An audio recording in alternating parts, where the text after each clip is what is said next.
Good evening, wanderers of the in-between. Those who linger in the hush between waking and dreaming, drawn to the quiet pull of the unknown. Before we unravel tonight's whisper, a tale of buried truths, veiled power, and a young man chasing answers too ancient to name, I have a simple question for you. Where are you right now? What numbers glow from your screen or clock, dim against the dark?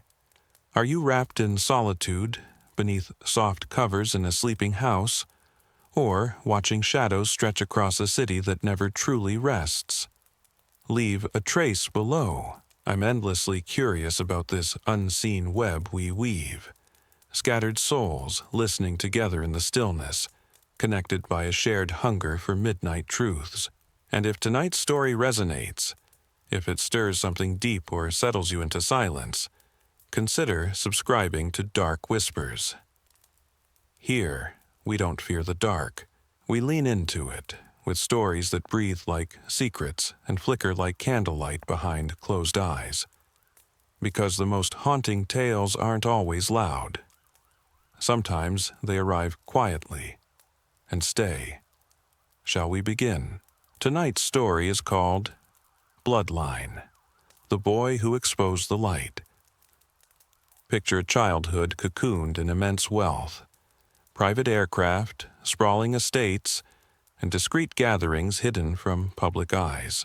Yet beneath this luxurious surface lies something ancient and far more menacing.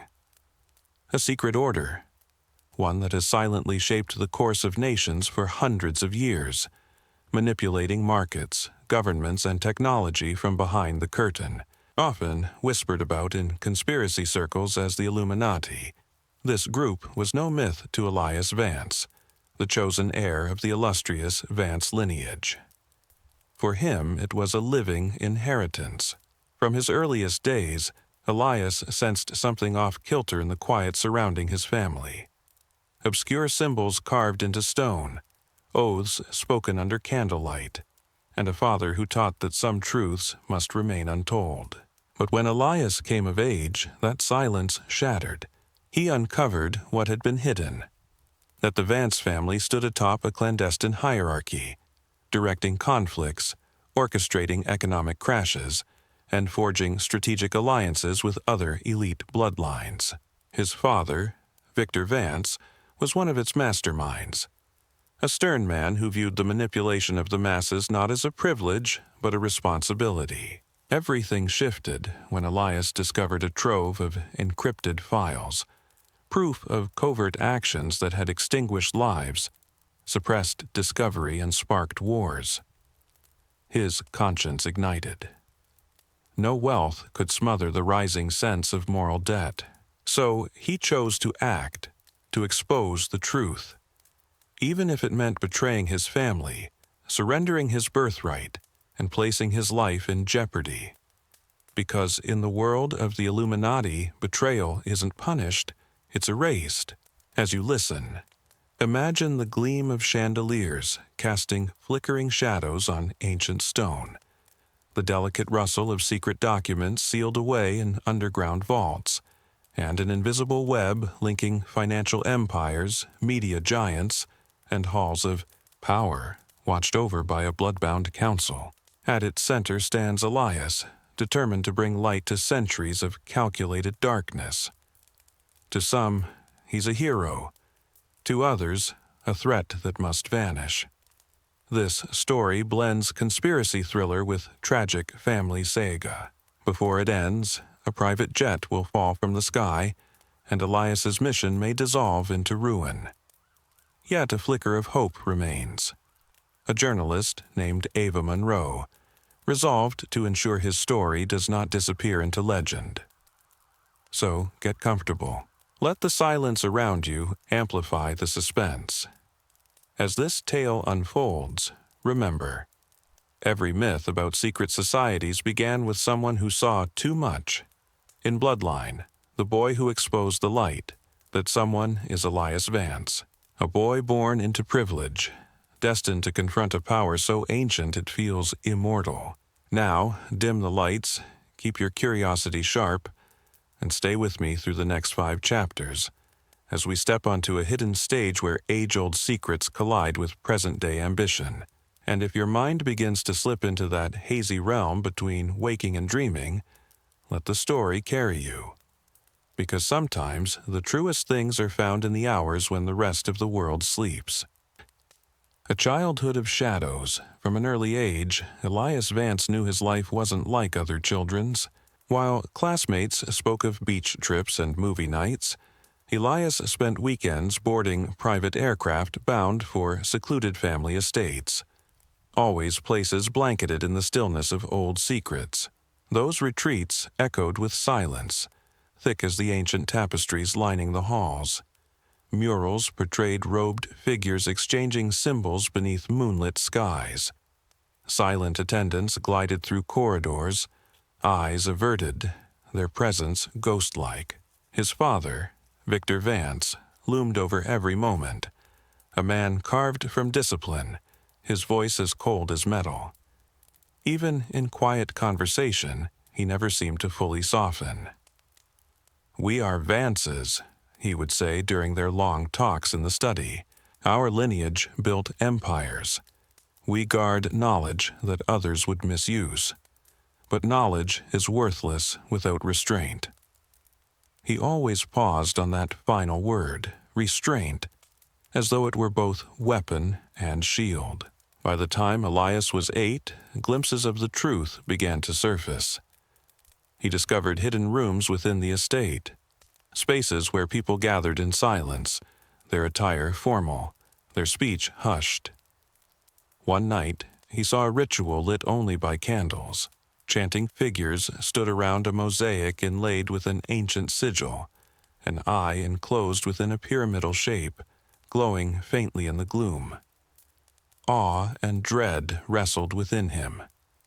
When he brought it up the next day, his father's face hardened. "You saw nothing."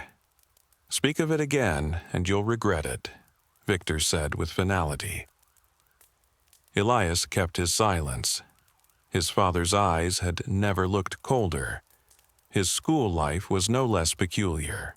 He attended an exclusive academy populated by children of billionaires, political dynasties, and legacy families. They spoke in cryptic tones, "Our parents run the world," and bonded over shared lineage and power.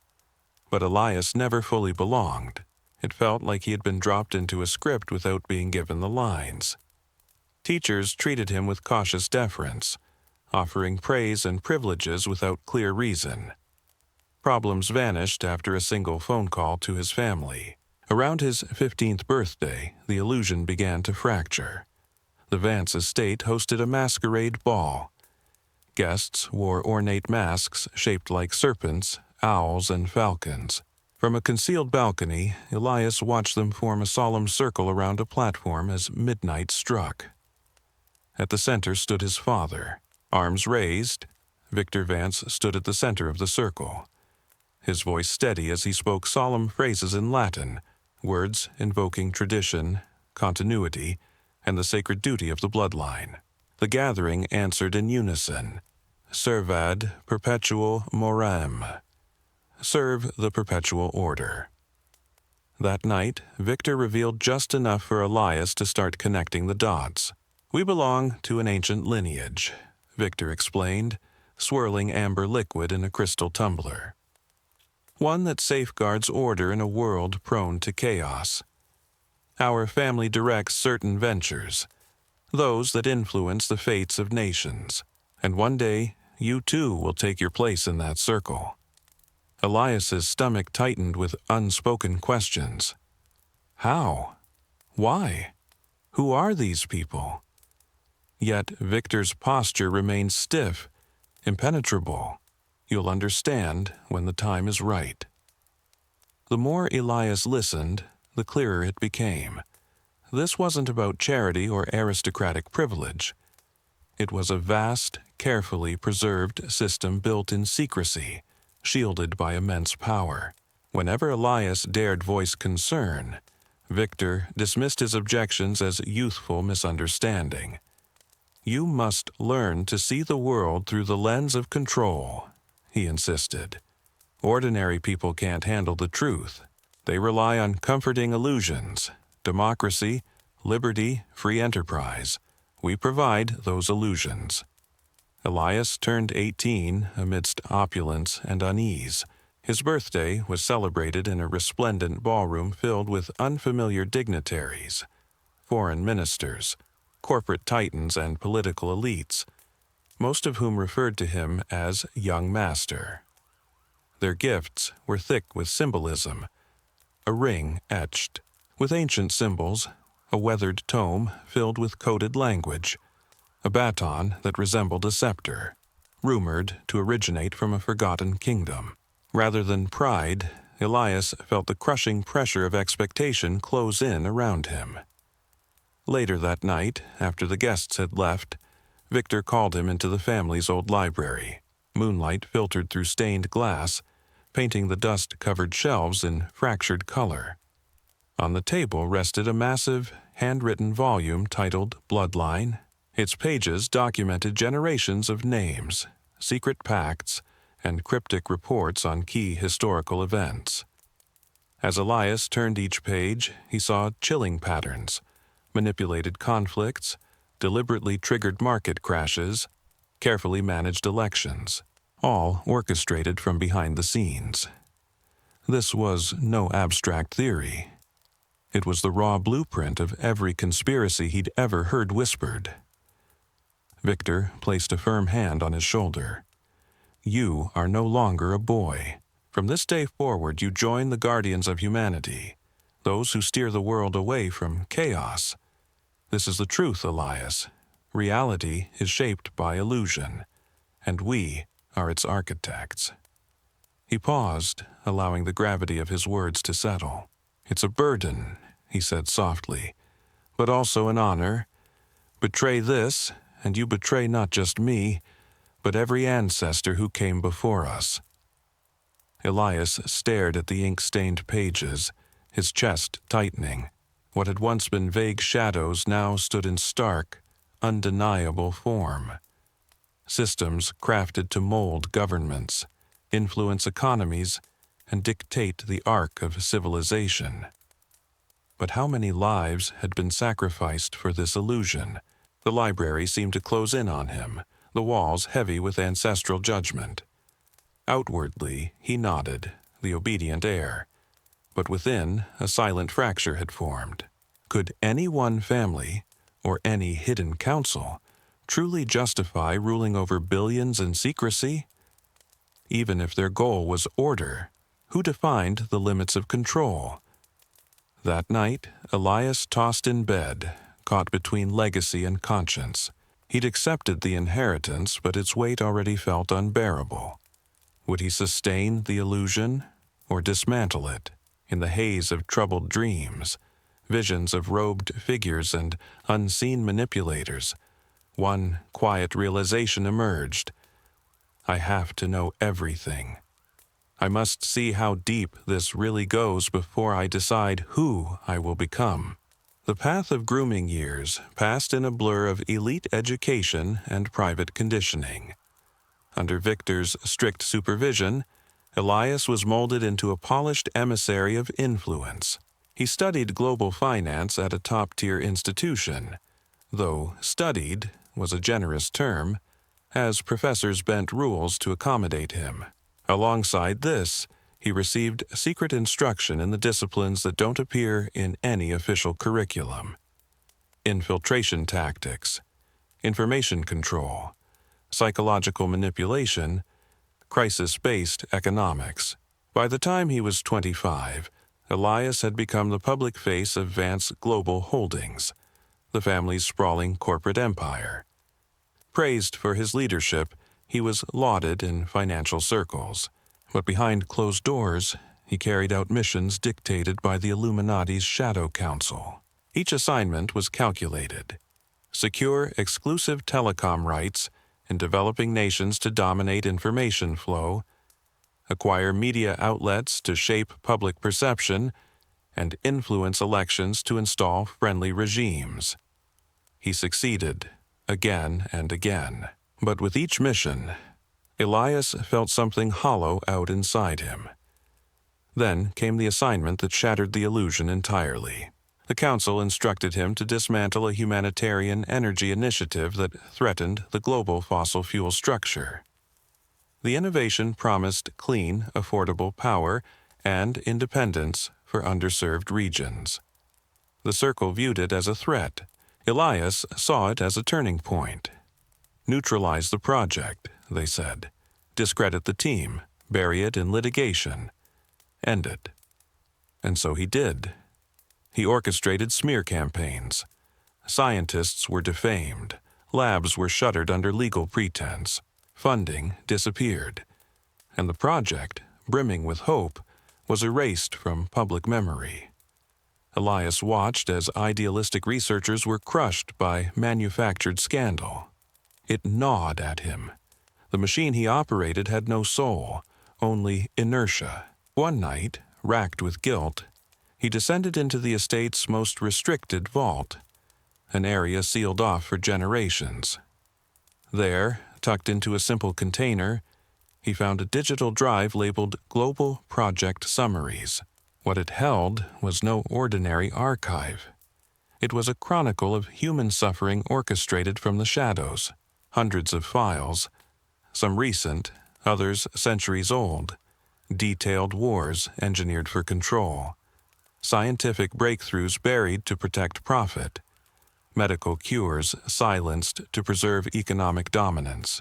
Some entries stretched back to the Enlightenment, others referenced the Inquisition, cloaked in symbols and coded language. Each document was both confession and indictment, and Elias could feel his reality splinter. Wars that could have been avoided, pandemics allowed to spread, revolutions stalled, economies broken on purpose. These weren't tragic accidents. They were strategic decisions, and all of it had been hidden. Behind palatial doors, beneath gilded insignias, in sealed archives like this. This wasn't just about his father.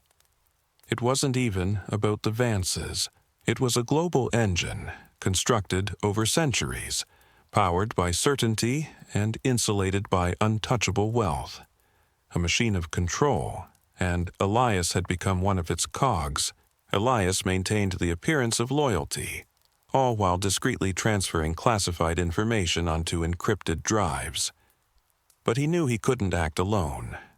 He needed someone on the outside to verify the data's authenticity.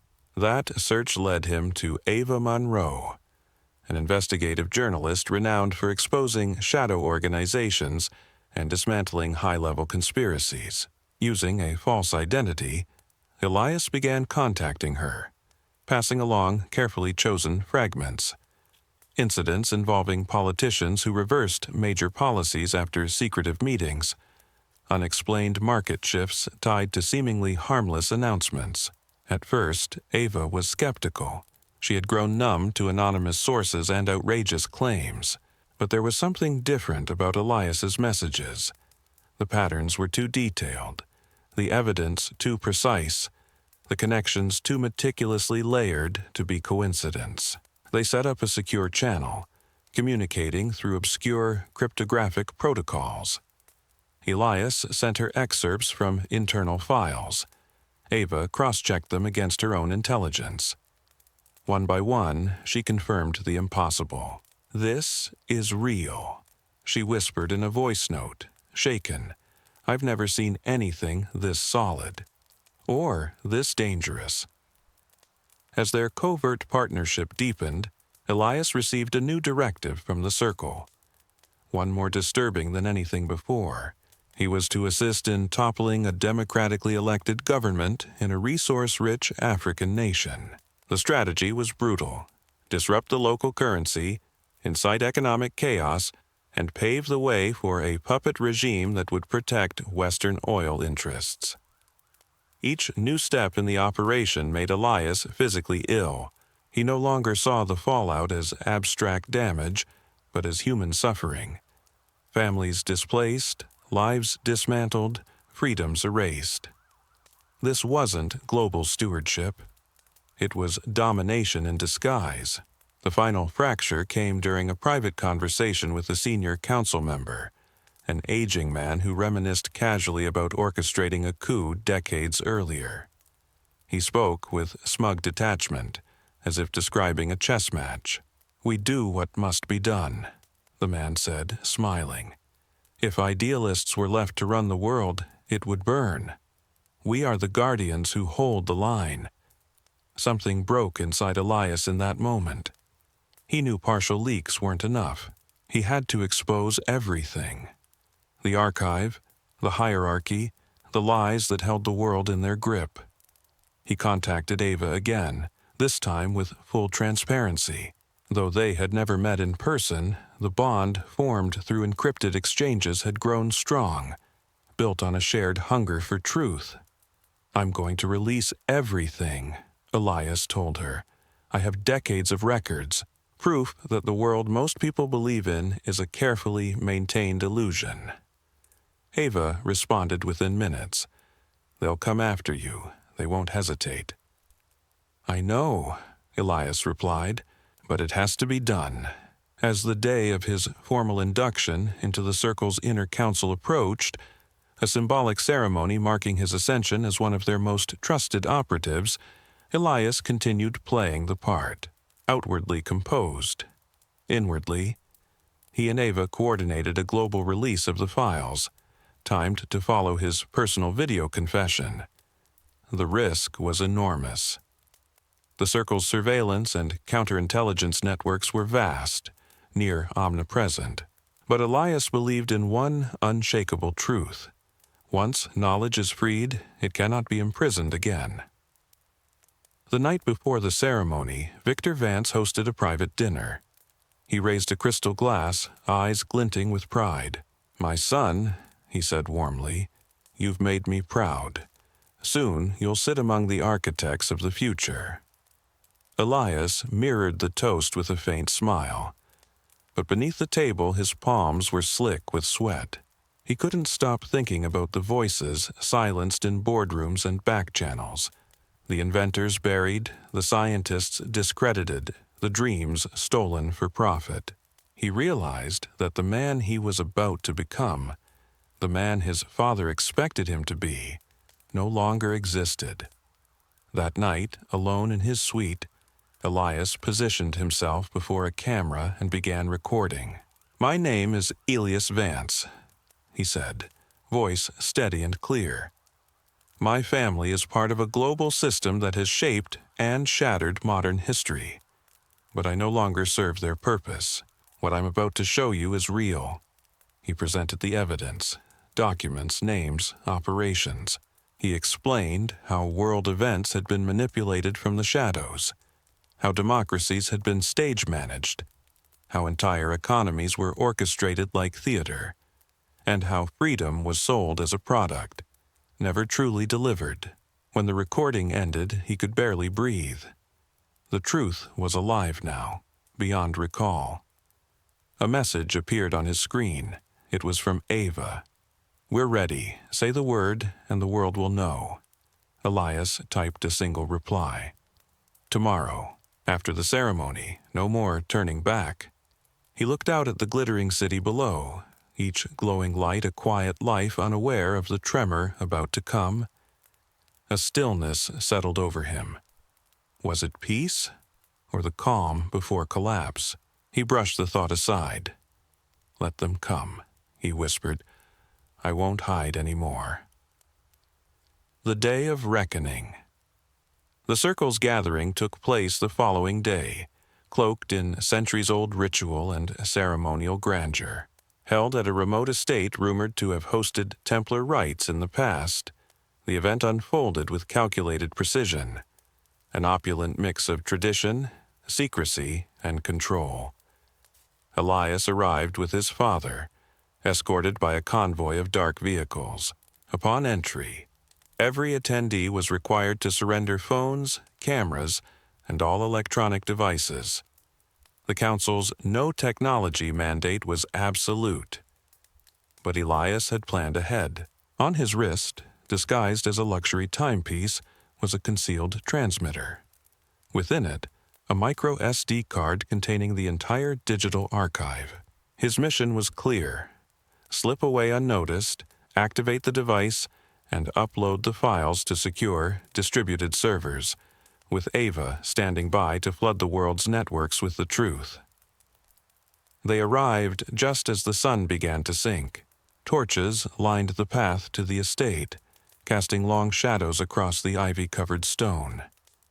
Inside, winding corridors led to a vaulted chamber crowned with a frescoed dome, depicting mythological deities in celestial battle. Elias followed Victor across the marble floor. His father's voice was a low murmur of satisfaction. "Tonight," Victor said, "you show them who you really are. No doubts?" "I'm ready," Elias answered, but his chest was thudding with the gravity of what he was about to unleash. He scanned the chamber. Every corner radiated power, men in bespoke suits, women in timeless elegance. Their conversations were coded: asset rebalancing, policy shifts, leadership transitions, the quiet language of control. At the center stood a platform, its seats reserved for the council elders. Victor took his place among them. The ritual began with ancestral chants, ancient invocations in forgotten tongues, reaffirming the oath to protect the grand design. Then came Elias's moment. He stepped forward, composed. The High Elder slid a ring bearing the symbol of the iron triangle onto his finger. The room applauded, polite, ceremonial, final. He bowed. To them, he was now an insider, one of their own. But beneath the performance, he was moments away from dismantling everything. As the ceremony transitioned into informal conversation, Elias excused himself under the guise of introspection. No one followed. In a secluded wing of the estate, within the estate's ancient library, he stopped beneath a stained glass skylight and pressed his fingers against his watch. Once, twice, a third time. A small light blinked. The transmission had begun. The files flowed silently through encrypted channels, uploading to distributed networks around the globe. Simultaneously, a private link was dispatched to Ava. She was waiting. And now, the world would see. He inhaled deeply, feeling something rise within him, not fear, but release. The illusion was breaking. Soon, names would be known, truths once buried would breathe. And somewhere, among the billions who had been lied to, someone would begin to see the world not as it was told, but as it truly was. He had hoped that revealing the truth would ignite genuine change, not just amplify the chaos and static of an already noisy world. Then came the soft sound of footsteps behind him. Elias turned sharply. Victor Vance stood framed in the doorway, arms crossed. "Son," he said with unsettling calm, "you seem uneasy. Is there something you wish to tell me?" Elias's throat tightened. Did he know? "I'm fine, Father," Elias replied, his tone even. "And the ceremony was overwhelming, that's all." Victor stepped forward, eyes narrowed, probing. "Your induction is more than tradition. It represents trust. But I sense doubt in you. Are you truly loyal to what we represent?" The question felt like a snare. Elias drew a breath. "I am loyal to the legacy, as I'm expected to be." Victor's expression darkened. "Then be honest. The Council monitors all global data traffic. We have eyes embedded everywhere. A digital anomaly occurred minutes ago." A cold current ran down Elias's spine. "Probably just a technical glitch," he offered, maintaining composure. "The estate's signal jammers are notoriously inconsistent." An uncomfortable silence settled between them. At last, Victor gestured toward the hall. "Come, let's rejoin the others. If there's been a breach, we'll uncover it soon enough." The implication was unmistakable. And if it was you, we'll know. Elias returned to the gathering, his heart pounding. Guests stood in tense clusters, voices low, eyes darting, but no open panic, not yet. Maybe the upload had gone unnoticed. 30 minutes passed. Then a senior council member, an influential media tycoon, stepped aside to take a call. His face drained of color. He murmured something to another elder. The ripple began. Phones vibrated. Despite the tech ban, several had violated protocol to track unfolding news. Whispers spread. Massive data breach. Conspiracy exposed. The Vance family named. The High Elder raised his hand to silence the room. We must identify the source. Immediately. The room fell into a tense hush. Eyes scanned the crowd. Suspicion bloomed. Elias remained still. Then, across the room, he locked eyes with his father. Victor's expression shifted. Confusion gave way to recognition. And then, horror. He knows. Victor moved quickly, silently, seizing Elias's wrist with a strength born of fury. "What have you done?" he demanded in a low hiss. Elias, shaking but resolute, met his father's glare. "What had to be done?" he said. "The truth belongs to everyone." Victor's face contorted with fury. "You've ruined everything. Decades of work. Our entire legacy, reduced to ashes." Elias tore free from his grip. In that instant, the room erupted. Leaders withdrew, whispering frantically into secure lines. News outlets had already launched pre-written denials, calling the leak an elaborate hoax. Others shouted for security. Elias ran. A guard moved to block him, but Elias dodged and sprinted into the corridor. The estate exploded into motion. Shouts, chaos, orders barked into comms. "Stop him!" He tore across the gravel courtyard, lungs aching. Then he spotted it. A staff car parked, engine running. Without hesitation, he jumped in, slammed the door, and floored the gas. The tires screamed as gravel sprayed behind him. The estate shrank in the rearview mirror, its grandeur collapsing into confusion and scrambling silhouettes. He was gone, but not yet safe. The circle's influence spanned continents. If Ava succeeded in distributing the files, the truth would spread faster than their machinery could contain it. But if she failed... Elias reached for his secure line. No answer. Possibly jammed. He kept driving, twisting through back roads, headlights off, windows down. Just make it to sunrise. But he knew. Somewhere, plans for his disappearance were already in motion. If they couldn't discredit him, they would eliminate him. If caught, he wouldn't face trial, only silence. Gripping the wheel, trembling, he whispered, "Please, let this matter. Let the truth survive me." Because if the circle caught him, there would be no last words, only an unmarked grave and a lie uninterrupted. Fallout. The week that followed blurred into a haze of constant movement and escalating paranoia. Elias cycled through safe houses, switching aliases, burning IDs. One by one, contacts vanished. Cut off, silenced, or bought. Only Ava Monroe remained in contact, cautious and distant. Burner phones, encrypted drops, one-sentence messages. The files had reached the public, but the response wasn't clear-cut.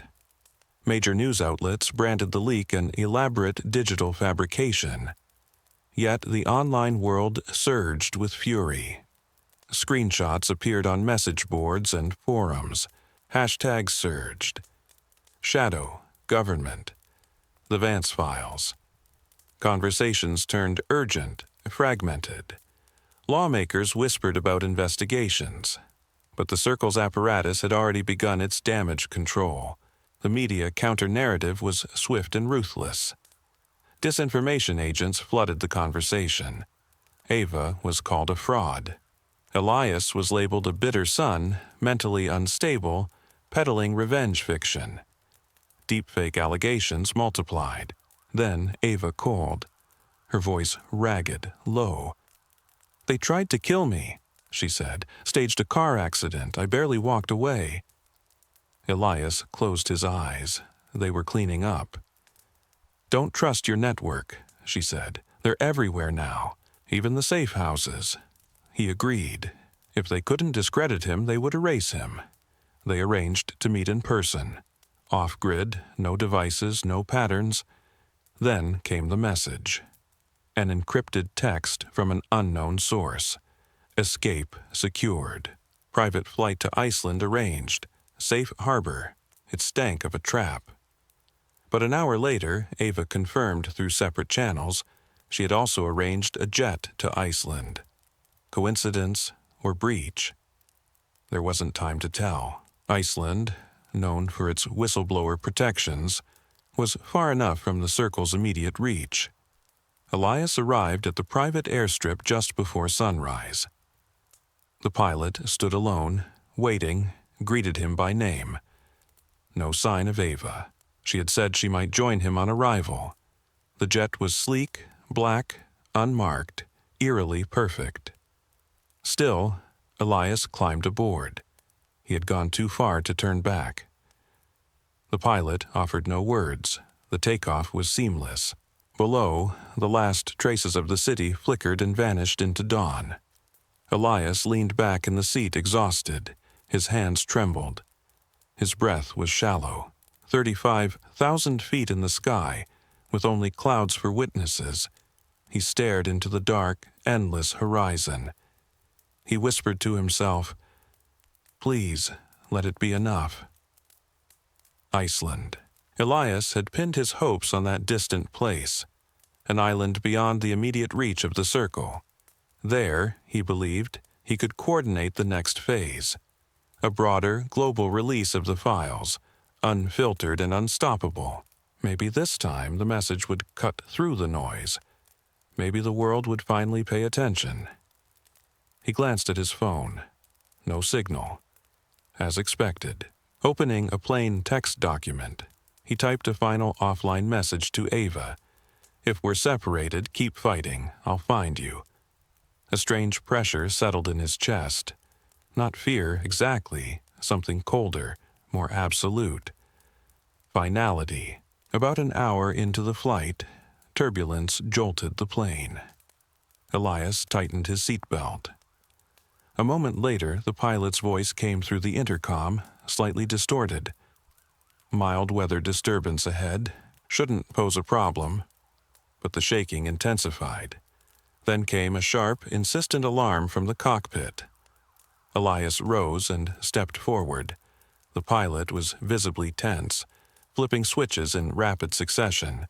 "We're losing instrumentation," he muttered. "Might be a glitch or sabotage." The word hit Elias like ice water. Sabotage. At 20,000 feet, that could only mean one thing. Outside, streaks of lightning cracked through darkened clouds. The aircraft lurched again. Worse this time. "We need to land," Elias said, fighting to keep his voice calm. The pilot nodded, triggering the emergency beacon, but the radio responded only with static. "No signal," the pilot growled. "It's like we're being jammed." Another violent tremor rocked the plane. Lights flickered. Altitude gauges spun erratically. Elias's thoughts raced. Was this the final solution? Victor's last command? No traitor survives. The pilot clenched his jaw. "We're losing control. Can't maintain altitude." Elias grabbed the backup transmitter and scanned alternative frequencies. A voice finally crackled through. Faint, distorted, then silence. Cut off again. The plane dipped sharply. Elias secured every strap he could, his heart pounding so hard it drowned out the engine's roar. Time seemed to stretch. The cabin dimmed. If I survive this, they'll still come. Then the pilot shouted, "Brace! Brace! Brace!" A heartbeat later, the world erupted.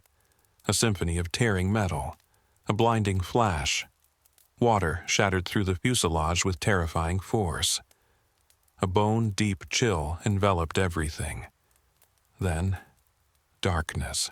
In the chaos, Elias felt the cabin tear apart. Water surged into his lungs. The cold gripped him like claws. But something deep inside refused to let go. Through sheer will, he found a gash in the fuselage. He pulled himself through, his skin tearing on jagged metal. The emergency beacon blinked, once, twice, then failed. Then, nothing. He awoke hours later, or maybe minutes or days, drifting. Clinging to a shattered fragment of the plane, salt burned his throat. His entire body throbbed with bruises and exhaustion. Above him, stars, cold and endless. Each breath was agony, but he was still breathing. Alive, somehow. His mind spun. Don't let them win. Don't let them erase the truth. Then, a sound. Faint, mechanical. An engine, a boat. Reality flickered. He remembered Ava's contingency plans, the falsified passenger lists, the alternate routes. Could she have diverted the flight? Then, darkness again. The official narrative was simple. Private jet lost over North Atlantic. Elias Vance presumed dead. Initial reports cited mechanical failure. The media coverage was brief. The investigation concluded swiftly. No bodies were recovered. A funeral followed. Polished, sterile, hollow. World leaders sent floral tributes. CEOs issued guarded statements. Victor Vance appeared before the cameras, his face a mask of composure. He offered no visible grief. "We will honor my son's memory," he said. No mention of whistleblowing. No mention of leaked archives. No suggestion of betrayal, just another tragedy. But in the shadowy corners of the internet, the story didn't die.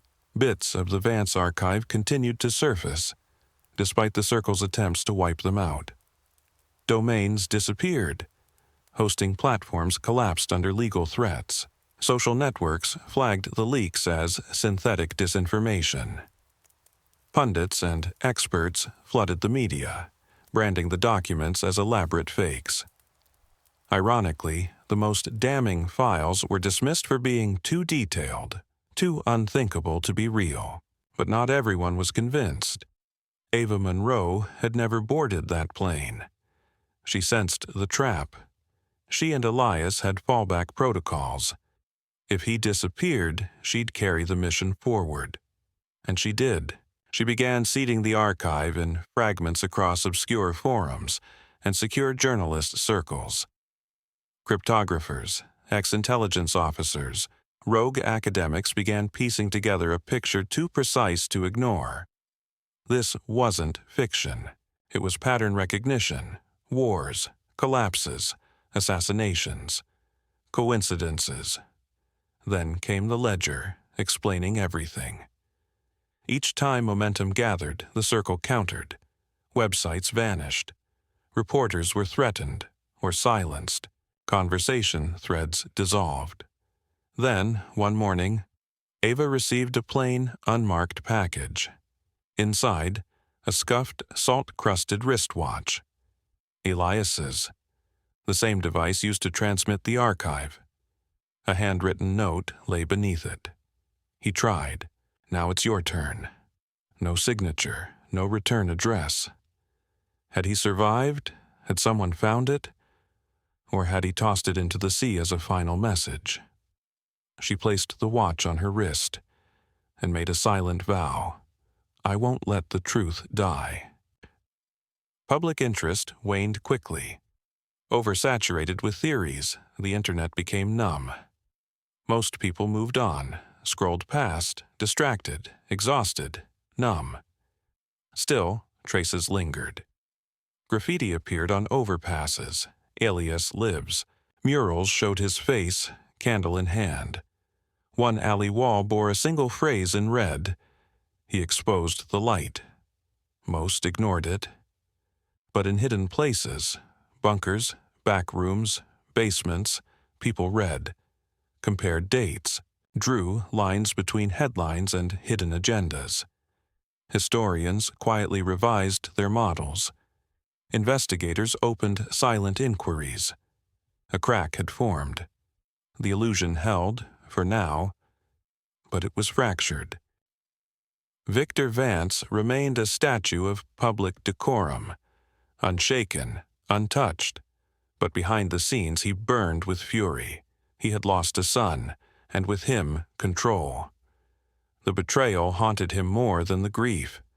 The circle carried on, its rituals, its meetings, its mechanisms of quiet domination. But something had changed. The name Elias Vance had not disappeared. It had become something more. A whisper, a question, a spark, and somewhere, beneath the surface of a perfectly ordered world, a fire waited, ready to rise. The revelations did not ignite a global uprising. The world didn't rally as one. But the fractures widened. Governments issued vague denials or deflected attention with spectacles designed to distract. The circle responded with sharper propaganda and even tighter control of the narrative. People felt the shift in the air, a rising tension, though few could name its cause. The silence surrounding Elias's story only deepened its strange gravity. He became something ethereal, part ghost, part warning. To some, he was a deluded idealist. To others, the only heir who dared to challenge his fate. In a small weathered home on a forgotten coastline, Ava Monroe safeguarded what could one day be the most important record in modern history. A hard drive labeled Eve Legacy. It held Elias's full, uncut confession, raw, unedited, unaltered. She left a simple note with it. If you're reading this, the future is in your hands. He died to show the world what hides behind the curtain. Don't waste it. Sometimes, late at night, Ava revisited the old messages Elias had sent. The sardonic humor, the honesty, the ache in his voice when describing the machinery that had consumed generations in silence. She often wondered if the world had been different, if they had won together, what might life have become? But the world seldom offers clean victories. So Ava carried on, quietly, stubbornly, because once you've seen what lies beneath the illusion, you can't pretend it isn't there. Elias Vance had gazed into the gears of empire and chosen to break them. They silenced his body, but not the echo of his defiance. His truth endured, in fragments, in whispered files, in scattered rumors, a seed sown in shadow. The circle remained powerful, but in hidden servers, coded forums, and muraled alleyways, a quiet fire still flickered, and within the marbled silence of power, unease had begun to grow. This is the story of the boy who exposed the light. He was born to protect the illusion, but chose to reveal it, and in doing so he gave the world a glimpse of a truth long buried beneath comfort. His name lingers in encrypted channels, in quiet conversations, in graffiti scrawled beneath overpasses, and in the unwavering hearts of those who refuse to accept the world as it's sold to them. Elias Vance remains, a flickering flame in the dark, a reminder of what it costs to speak the truth, and what it means to carry it forward. Transmission 0. The Cross Anomaly. Some say what came next was born from classified research never meant to surface. Others claim it began with a dream. Daniel Cross jolted awake, drenched in sweat, his sheets twisted like restraints. The dream had returned, electric, brutal, and exact. He saw corridors flooded in pulsing blue light, cold metal chairs, straps slicing into his wrists, and always the voices. Subject 17 shows increased neural receptivity, amplitude up by 30%. The room was still dark, yet the television, which he remembered turning off, now pulsed with static. Within the chaos, something beckoned. Not a voice, more like a vibration beneath hearing, pulling at buried memory, like invisible hands unlocking a door inside his mind. Daniel stepped toward the screen. In the static, geometric shapes began to form, structured, deliberate. His reflection in the glass felt wrong, as though it wasn't him staring back. "Delta Protocol 17, he whispered. The words arrived uninvited, from a part of him he didn't recognize. Phase bend, initiate. The static rose to a shrill, metallic whine. His teeth throbbed. Then, abruptly, the screen went black. Daniel stood in the dark, unaware of the tears rolling silently down his face. By morning, he convinced himself it had been a dream, just another dream. But while brushing his teeth, he saw it in the mirror, a mark behind his ear. Tiny, red, perfectly round, like a puncture wound, long healed. He had no memory of how it got there. The dreams returned with increasing clarity. The same rooms, the same tests. Always younger, 11, maybe 12. Always the same faces in white coats. Always the same towering radar dish. When not working, writing security code for a defense contractor, Daniel found himself sketching the tower. Again and again. His walls became a gallery of obsession.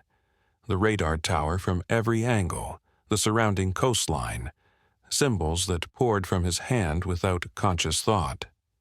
Over lunch one day, his colleague Martin looked at him with concern. "You look terrible. Sleeping okay?" Daniel hesitated. Weird dreams. Like what? Some lab, experiments, a massive radar tower by the sea. Martin froze, fork halfway to his mouth. What kind of tower? "I think it's an FPS 35. Cold War design, big dome." Martin set his fork down. "That's oddly specific for a dream." "I know, and there's more." Daniel's voice lowered. "When the TV hits static, I hear something, not words, just a signal." "What kind of signal?" "A beacon, like it's pulling me towards something." Martin stared for a moment. "You ever hear of Camp Hero?" Daniel went still. "In Montauk," Martin added. The name struck like lightning. Daniel's coffee cup slipped from his numb fingers and shattered on the floor. "Jesus, are you okay?" Martin asked, startled. "I need to go there," Daniel said quietly. "Montauk." The drive to Long Island took 4 hours, but to Daniel, it felt like going home to a place he'd never known. As he neared Montauk, a strange tension built behind his eyes, not pain exactly, more like a sense turning on. The roads narrowed, pines thickened. His GPS failed, twice, but he didn't need it. Instinct guided him. Eventually, the trees fell away into open scrub, and there it stood, the tower, exactly as he had drawn it. Camp Hero, the decommissioned military base stretched along the coastline. Dormant concrete structures, crumbling bunkers, watchful shadows. A rusted sign read, "State Park." But the fencing was pristine. The surveillance cameras were modern. Inside the modest visitor center, a bored park ranger barely looked up. "We're closing in an hour," she said. Daniel approached calmly. "Can you tell me about the underground levels?" Her pencil stopped mid-stroke.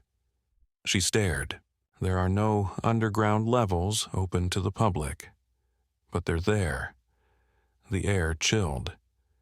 If you're one of those conspiracy theorists— I've been here before, Daniel interrupted. She froze. That's not possible. This place was sealed until 1992. Daniel stepped closer. What about the Montauk Project? The ranger went pale. She reached for the phone. We're closing now. You need to leave. I just have a few— Now, she said, eyes locked, hand hovering over the keypad. Or I call security. Daniel walked out, a crumpled brochure in his fist. As he pulled from the lot, a black SUV with government plates passed him heading in. He didn't look back. As Daniel drove past the entrance to Camp Hero, he caught a glimpse of someone in the black SUV's passenger seat quickly snapping a photo of his license plate. Rather than leaving town, he veered toward the public beach that bordered the decommissioned base. From there, he followed a narrow path skirting the edge of the Atlantic cliffs. The radar tower remained visible above the trees, standing like a watchtower as he walked. When he reached the chain-link fence marking the perimeter of the base, an unsettling dual sensation swept over him. Part awe, part memory. Consciously, he knew this was his first time here, but something deeper insisted otherwise. Without questioning why, he moved roughly 20 yards to the left. That section of the fence had clearly been cut and welded at some point. He had no way of knowing that. But somehow, he had known. And there it was, just as he expected. As the sun dipped low on the horizon, Daniel followed the edge of a collapsed bluff leading to a narrow, rock-strewn beach. A seawall ran alongside the base, worn smooth by decades of crashing waves and streaked with graffiti. He brushed his fingers along the cracked concrete until they landed on a small recess. It was an old electrical panel, rusted and weather-worn. Instinctively, he entered a code, 8135. Nothing. He tried again, 8315. Still nothing. Finally, 8153. With a deep mechanical groan, something shifted behind the wall. A narrow seam appeared. He pressed against it, and the section pivoted inward on nearly silent hinges, revealing a dark, descending tunnel. A wave of mildew, ozone, and something sterile and chemical hit his face like a memory. He activated his phone's flashlight and stepped inside. Concrete gave way to rough-hewn stone, slick with condensation. The passage sloped downward. Daniel wasn't exploring. He was retracing.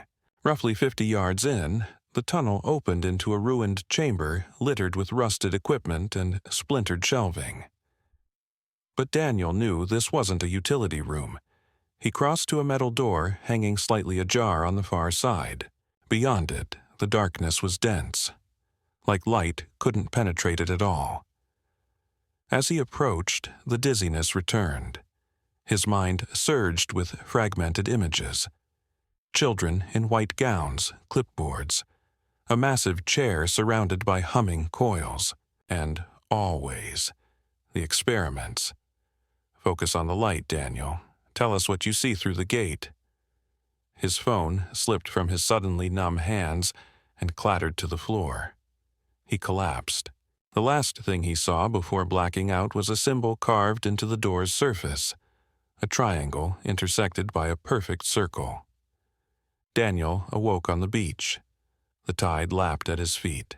The stars shimmered above. His clothes were soaked, though he had no memory of ever entering the water. His phone was missing. When he looked toward the seawall, the entrance, the hidden door, was gone. Not simply closed, but erased, as if it had never existed. Disoriented, he checked his watch. 9:03 p.m., but the date had changed. Nearly 3 days had passed.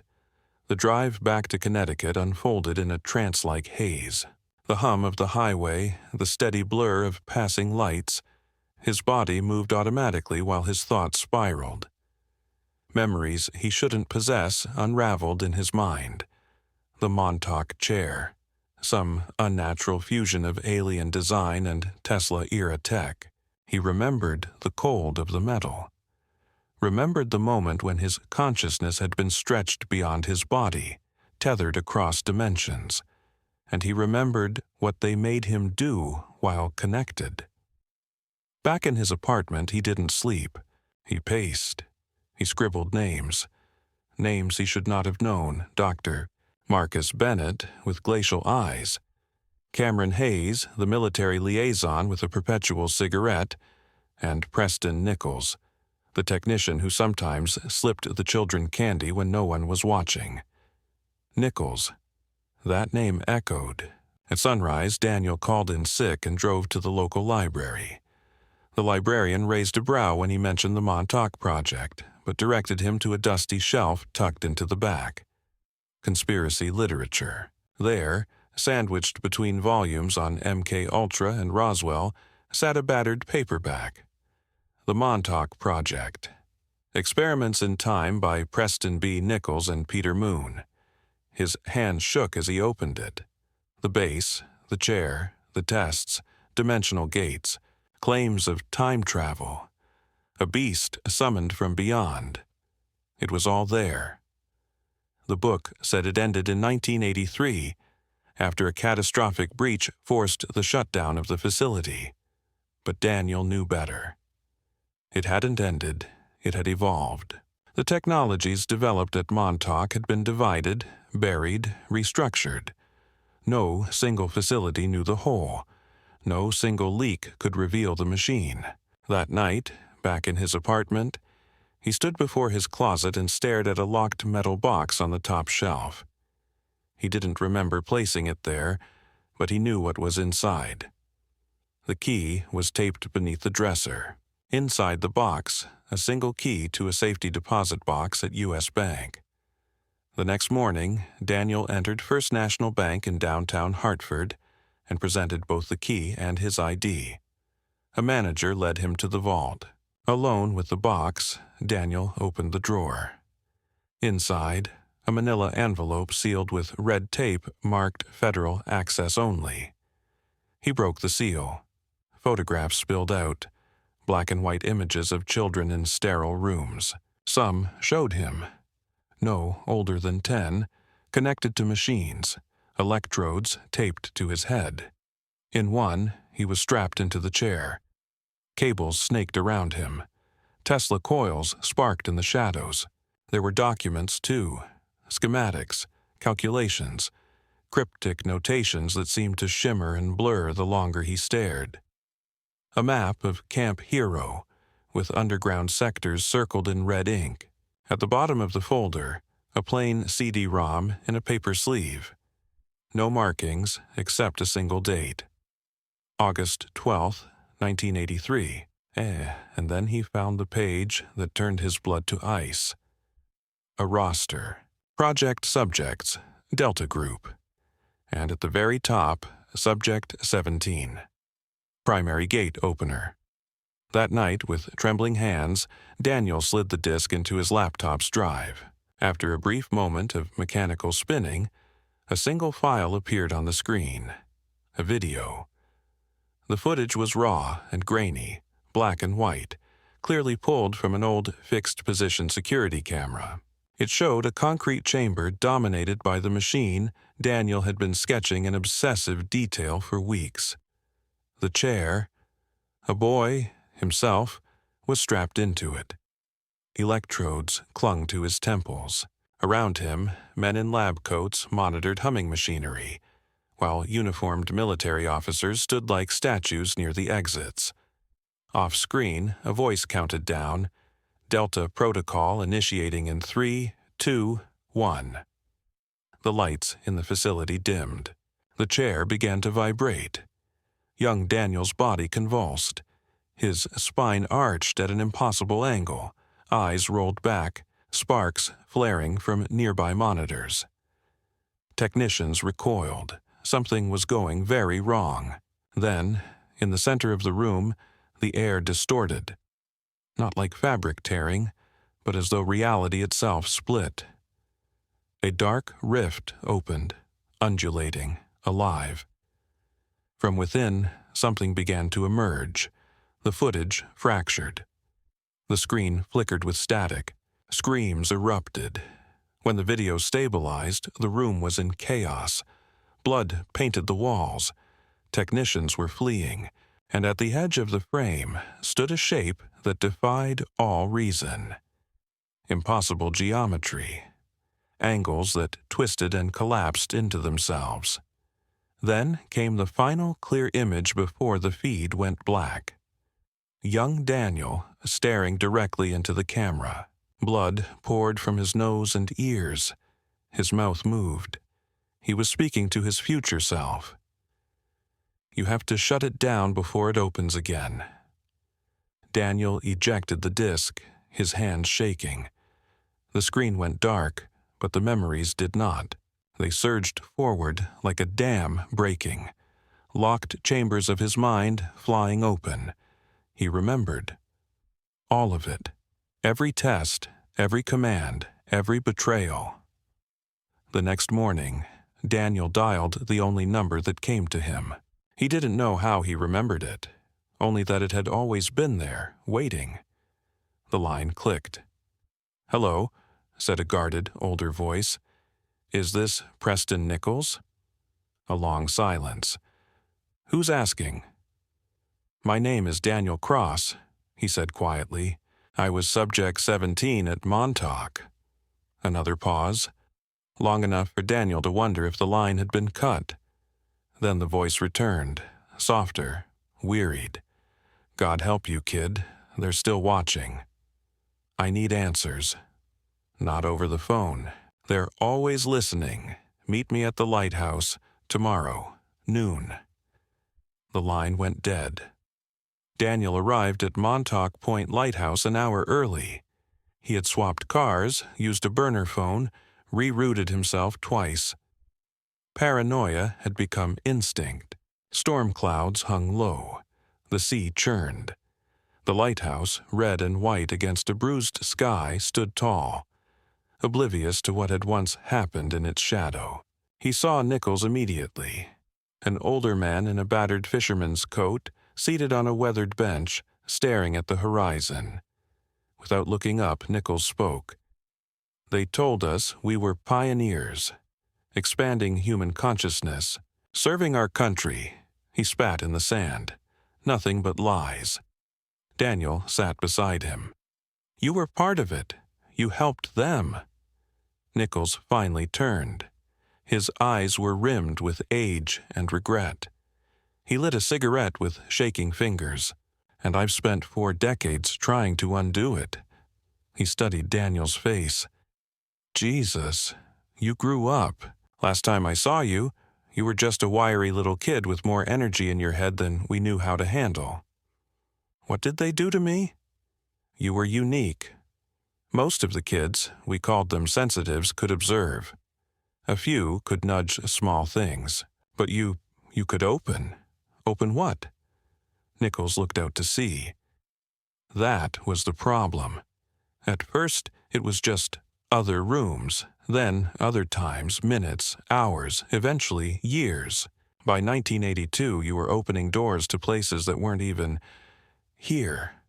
Daniel whispered, "The beast." Nichols froze. "So, you do remember?" "I saw the recording." Nichols exhaled sharply, visibly shaken. "Then you know, what came through wasn't foreign. It wasn't from the future. It was from somewhere else entirely. A place that doesn't play by our rules." He crushed the cigarette beneath his boot. "We lost 16 people before we cut power. And that thing, it didn't die. It just folded itself into a layer of space we can't reach." Daniel's vision blurred. Images shimmered at the edge of his consciousness. "They shut it down." "Publicly, yes," Nichols replied. "But you know better. They buried it deeper, broke it into pieces, made sure no one person could see the whole picture." He leaned in, voice low and urgent. "The real question is, why now? That kind of programming doesn't just dissolve. What triggered it? Before Daniel could respond, something changed. It was as if two versions of reality overlapped. He saw the lighthouse as it was now, and as it had been. The clothes, the sky, even Nichols, younger, clearer. Two timelines tangled. Nichols' voice doubled with an echo. "It's happening again." Daniel staggered. His equilibrium collapsed. "What's happening to me?" "Time is bleeding," Nichols said. "You were never fully disconnected from the chair. It shut down, but the link remained." He grabbed Daniel's wrist, his face flickering between old and young. "There's still an access point. Bunker 14, near the old power station. They never sealed it." Reality trembled. The air pulsed. When it stabilized, Nichols was gone. In his place stood a teenage boy wearing a Camp Hero security badge. Same voice, same urgency. "Find the failsafe," he said, "before it's too late." And then, just like that, he vanished. Daniel was alone. Bennett's smile was thin, mechanical, a gesture without warmth or soul. It didn't reach his eyes. "We're not just opening a gateway for something, Daniel," he said, turning toward a wall of flickering monitors. "We're opening it for someone, or, more accurately, for many." He gestured toward a large display, cycling rapidly through cryptic images, schematics of exotic weapons, genetically modified human prototypes, neural overlays suggesting enhancements far beyond current science. "Our visitors offer incredible gifts," Bennett continued. "Technology, power, evolution. All they ask is a compatible environment, hosts resilient enough to endure the transition." "They're not visitors," Daniel said quietly, his voice steady, a cold certainty settling in his chest. "They're invaders, and you've handed them the key." Bennett didn't respond. Instead, he turned to the control team. "Begin initialization. Power to 70%. The chair beneath Daniel vibrated as energy surged through it. The sensation was painfully familiar. His mind stretching, separating from his body, pulled across distances not measured in space but in perception. On the surrounding monitors, waveform data spiked and danced, the unmistakable signs of a forming aperture. From a nearby console came a call. "Quantum tunneling confirmed. Temporal breach forming." Daniel closed his eyes. They thought he was a trigger, a conduit, a living switch to unlock their doorway. But they had misunderstood the truth. He wasn't the key. He was the doorway. In the final moments of the original experiment, back in 1983, just before the entity entered their world, young Daniel had embedded a hidden failsafe deep within the chair's quantum architecture, a secret channel, accessible only by him. Now, as reality strained and circuits hummed under pressure, he reached for it. His awareness expanded, unfurling beyond flesh, threading through the folds of space-time. He felt them pressing on the veil. Ancient intelligences, vast and indifferent, testing the membrane that separated their realm from his, and they were starving. "Aperture at 60%, another technician reported. "Dimensional breach imminent." Bennett leaned in close, nearly trembling with excitement. "You feel them, don't you, Daniel? They've waited so long." "Yes," Daniel whispered, "I feel them." And then, softly, "They are not what you believe." Suddenly, sparks erupted from the consoles. The overhead lights flickered, then flared. Sirens wailed. "Power spike," a tech cried. "Input exceeds system capacity." Bennett turned sharply. "Impossible. Reroute and stabilize." "It's him," another voice shouted. "He's drawing the energy directly. He's overriding the systems." Daniel opened his eyes. They glowed, pale and inhuman, like light with no warmth. Blood trickled from his nose. His voice was calm and layered with harmonic resonance, as if multiple versions of himself spoke at once. "I'm not opening the door to let them in," he said. "I'm creating a vacuum, a one-way corridor. They return. Everything that came with them goes back." The vortex surged, colors no human eye was meant to perceive, spiraling into a maelstrom. Loose equipment lifted into the air, pulled toward the breach. The wind became a scream. A guard was swept off his feet and into the swirling gate, his body distorted, stretched, and gone. "You'll destroy everything," Bennett bellowed, crawling across the floor. "Only the infection," Daniel said. "The chair, the link, the corruption, everything that does not belong." The machine groaned. The aperture widened, swallowing metal and data alike. Circuits shorted. The walls cracked. Gas lines ruptured. Pipes burst in a shriek of pressure. Bennett lunged, grabbing for Daniel's arm, desperation written across his face. "We were so close." Daniel met his gaze with quiet sorrow. "They were never going to share, Doctor. We were never partners. We were livestock." The floor trembled. From within the aperture, something massive shifted. And then it came. The entity that had haunted the edges of their world for decades. The Beast of Montauk. A shape not meant for this reality. A chaotic collection of folding dimensions. Eyes that blinked where no eyes should be. Hunger woven into consciousness. In Daniel's mind, it spoke, without sound. "You have closed this gate. But there are other doors, other keys." Darkness surged forward. With a final act of will, Daniel poured his entire essence into the collapsing vortex, sealing it, not with code or command, but with thought, with choice. And then, silence. He woke to a slow, rhythmic beeping and the scent of antiseptic. Daylight filtered gently through the blinds. Daniel lay on a hospital bed, his body aching with every breath, his mind sluggish but intact. A nurse noticed him stirring and called for the attending physician. A woman with kind eyes entered. She explained he'd been found unconscious on the beach near Montauk Point. Dehydrated, frostbitten, neurologically distressed. He had been in a coma for 6 days. When asked what had happened, Daniel offered only one answer. "I don't remember." 3 days later, he signed himself out. Back at his apartment, everything was where it should be. And yet, something was off. The atmosphere felt disturbed, like a room just vacated by someone who'd stayed too long.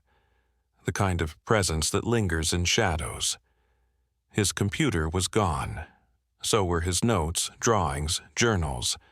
Every trace of the truth erased.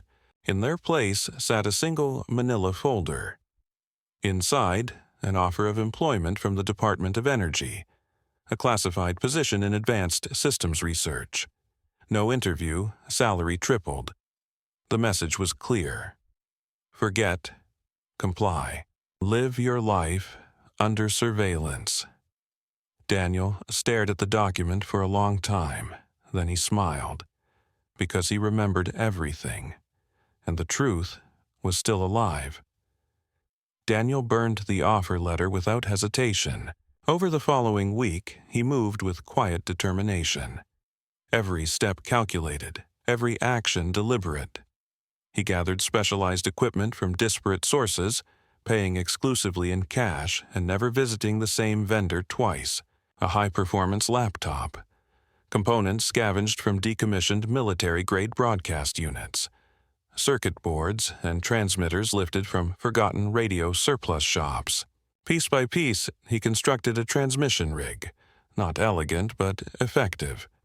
It was designed to hijack dormant signal bands and worm its way into the undercurrent of the Internet. Once activated, it would cling to neglected servers, fringe forums, and obscure data tunnels, becoming part of the digital background noise. Invisible. Persistent. Inside a dingy motel room rented under a fabricated identity, Daniel connected the last wires and powered on the system. The setup was crude, but its reach would be enough. It was time. He sat before the camera, steady now, and hit record. "My name is Daniel Cross," he began. His voice trembled faintly, but his eyes were calm. "Until recently, I was known as Subject 17 in a covert government operation called the MTOC Project. What I'm about to say may sound like science fiction. I wish it were." He glanced at the monitor to confirm the feed was active. It was. Montauk isn't just a myth.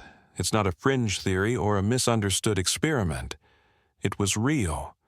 In the late 1970s and early 1980s, the U.S. government ran unauthorized experiments in psychic manipulation, teleportation, and interdimensional contact at a decommissioned Air Force installation in Montauk, New York. The test subjects were children with rare cognitive anomalies. I was one of them. Daniel leaned toward the lens. They built a machine, what they called the Montauk chair, designed to magnify psychic ability. But it didn't just amplify thoughts. It tore open space. He drew a sharp breath, wiped a thin trail of blood from his nose, and continued. And something came through. He let that sentence hang. These weren't explorers, not ambassadors, not anything like us. They were hunters, patient, intelligent, and utterly alien. They gave us technology, knowledge, things that shouldn't exist, and all they asked for in return was access. His expression hardened. The people in charge said yes. He gestured to the papers beside him. In 1983, a rupture occurred. We called what came through the beast. 16 people died in minutes. Officially, the project was terminated. But that was a cover. They fragmented it, buried it across black sites, renamed the facilities, repurposed the tech. His voice remained steady, but the weight of memory pressed against every word. "Last week, they tried again. They brought me back, the best gate operator they ever produced. But I shut it down. I destroyed the Montauk chair. I closed the breach."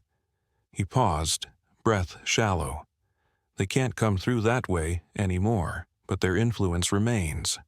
Subtle, insidious. They don't need bodies. They need minds, persuasion, corruption. They whisper promises of control, and people listen." He nodded toward a pile of files. "I'm uploading everything I could recover. Diagrams, locations, visual evidence, coordinates to suspected continuation sites. This video contains embedded metadata with active links. If you're watching this, redundancy protocols are already in place. If I disappear, the information will continue spreading." His voice dropped, but his gaze intensified. "Watch for anomalies. Military presence where it makes no sense. Sudden storms, vanishing children, especially those labeled gifted or sensitive. These are the fingerprints of the project's legacy." He leaned in once more, exhausted but resolute. "The boundary between dimensions has been weakened. Sometimes things slip through. You'll know it if you feel it. That quiet wrongness in the air, that static just before sleep. Trust it." A final breath. Memory is dangerous, especially when it remembers the future. The video ended. Daniel encrypted and uploaded the data via a scatter protocol, dispersing it to thousands of servers around the globe. It would surface where it needed to, triggered by keywords, user behavior, anomaly detection. As the final upload confirmed, his screen flickered, then filled with static. Within the noise, a shape coalesced. A signal. But it wasn't their signal, it was different. A beacon. Others were waking up. Daniel closed the laptop and began packing. Outside, through the ragged motel curtains, 2 black SUVs rolled silently into the parking lot. The men emerging moved with precision. Trained, methodical. Too late. The truth was already free, embedded in the living arteries of the internet. Even if they found him, they couldn't kill what had already been seen. Daniel sat on the bed, waiting. No fear in his eyes. They had made him forget once. But forgetting had never been permanent. The power they had awakened in him hadn't vanished. It had only slept. And now it was awake. As footsteps approached, Daniel reached inward, into the web of energy that tied moments, minds, and matter together. The technology they had built had always been incomplete. He was the completed design. Before the door opened, he vanished. No noise, no flash, no broken glass. Just a single phone left behind on the bed, its screen pulsing softly. A message glowed on screen, addressed to Dr. Bennett. There are other doors, other keys, and now I have them all. 3 days later, across countless devices around the world, a symbol appeared. A triangle intersected by a perfect circle. It flashed for less than a second. No one could screenshot it. The MTalk project was never officially acknowledged. Those who pursued it too loudly met accidents, or simply disappeared. The video was dismissed, discredited, laughed off. But something had shifted. Children began to speak of dreams, of underground corridors, metallic chairs, voices whispering from behind mirrors. They spoke of gates and a boy who remembered the future. Somewhere, the boundary thinned, and not all doors stay closed. A story about memory, power, and the price of truth. Whispers of unexplained temporal anomalies began surfacing near certain high-security government sites. Some claimed to hear them in the static between radio frequencies or in the white noise of untuned televisions. A few listeners described a voice, barely audible, repeating the same unsettling phrase. They made us forget. But memory is dangerous, especially when it remembers the future. This is the story of False Skies, a conspiracy thriller that probes the darkest corners of national deception and the lone whistleblower willing to risk everything to reveal the truth. It imagines a world where the most devastating terrorist attack in modern history wasn't simply foreseen, it was orchestrated. Not by foreign enemies, but by architects within, driven by profit, control, and a hunger to perpetuate endless war. 2 decades later, an unremarkable former FBI data analyst named Thomas Keane uncovers a cache of classified records pointing to a colossal betrayal. When he leaks the files, he becomes the most hunted man in the country.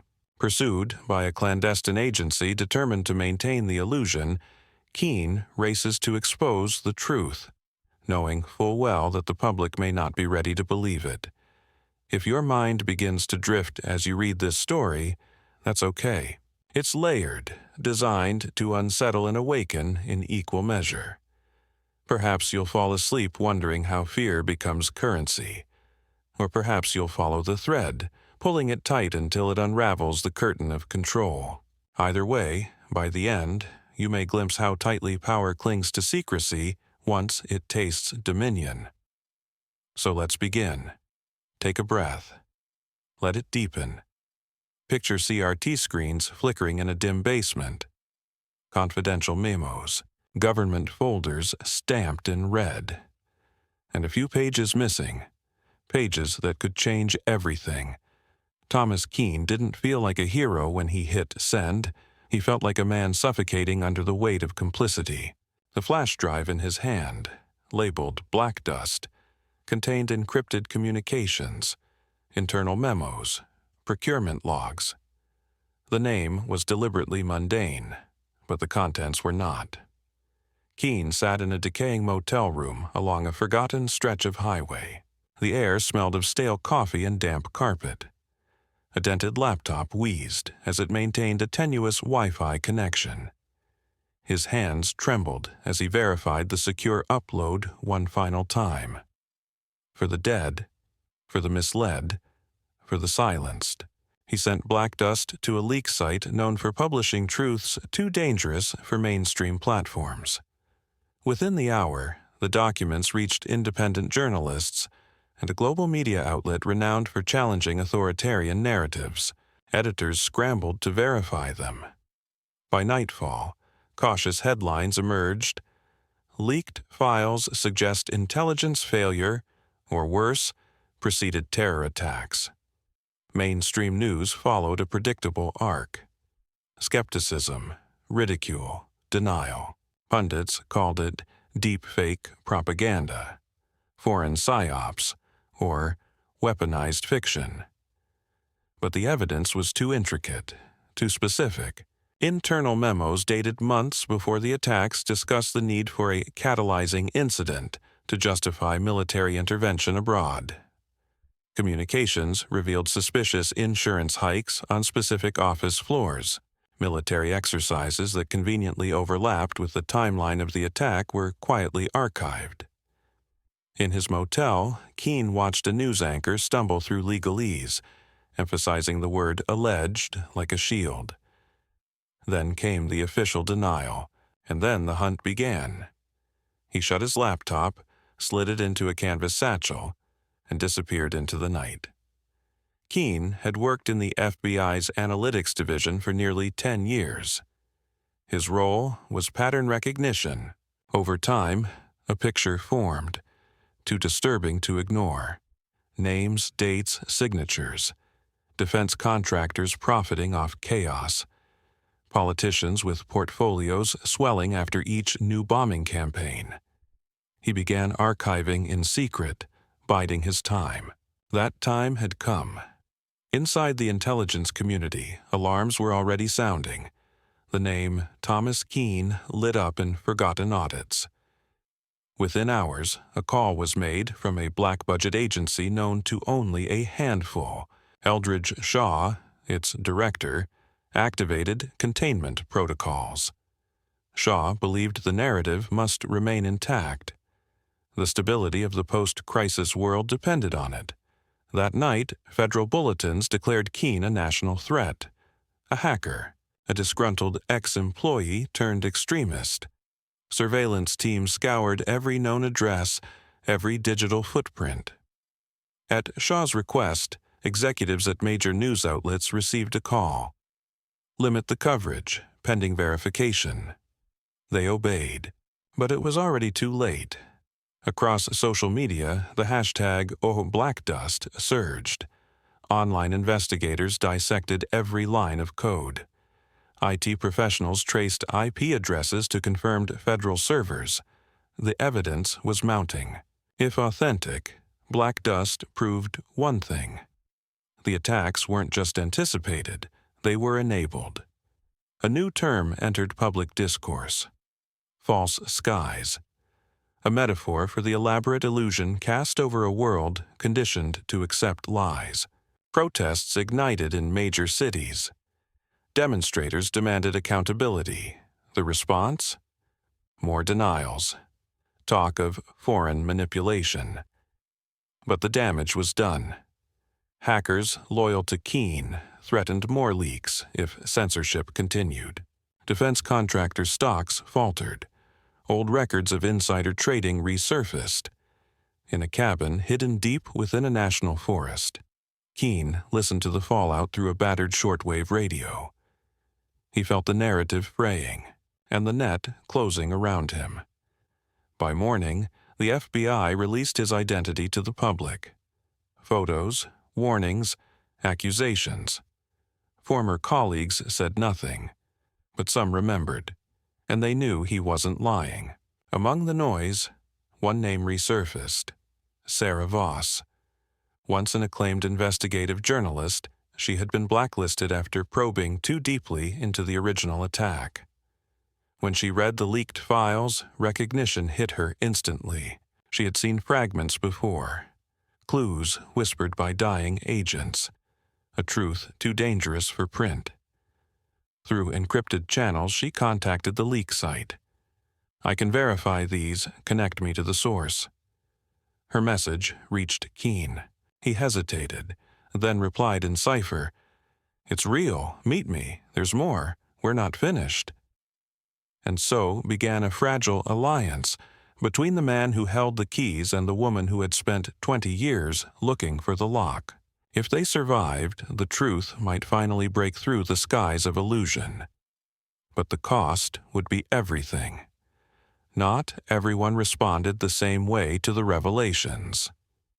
Some embraced them instantly, their faith in official narratives already frayed. Others recoiled, shaken by the implication that 2 decades of war and surveillance had been engineered, not merely endured. Thomas Keene, now labeled a fugitive, was featured on every national watch list. Once a diligent mid-level FBI data analyst, he'd quietly raised red flags about inconsistencies in pre-September 11 intelligence. No one suspected that in the months leading to his resignation, he'd methodically duplicated secured files destined for deletion. His former supervisors dismissed him to the press as unstable and prone to extremist interpretations. What they failed to mention was that those very interpretations had nearly sparked internal investigations, until higher-ups stepped in to suppress them, quietly, permanently.